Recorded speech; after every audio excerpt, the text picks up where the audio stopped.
Tell me honestly, have you ever felt so awkward that you just wanted to disappear?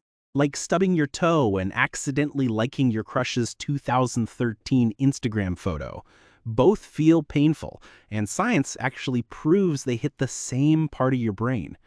The University of Michigan found that awkwardness can hurt almost like physical pain. But don't worry, science also shows us how to fix it. And today we'll talk about the 3 traits that make you look awkward and how to escape them. First, your hands. What do you even do with them? Most people fold their arms, hide their hands in their pockets, or fidget. But here's the problem. When your body looks closed, people feel closed around you. Instead, keep your body open. Use palms up when speaking, arms relaxed while listening, or even rest your hands gently on your hips or behind your back. These little cues instantly make you look more confident and approachable. Second, eye contact.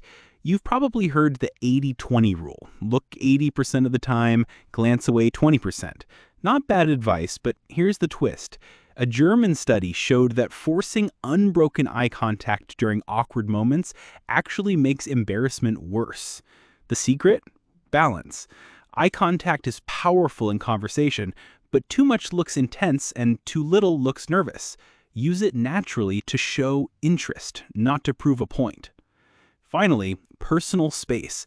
Everyone has an invisible bubble, and when you step too close, the nervous system literally gets stressed. The safe rule? About 2 feet of space when face to face. Side by side, it can be less. But if you're close enough for me to smell your breakfast, you've gone too far.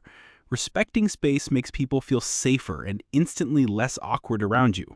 So here's the formula. Keep your hands open, balance your eye contact, and respect the bubble.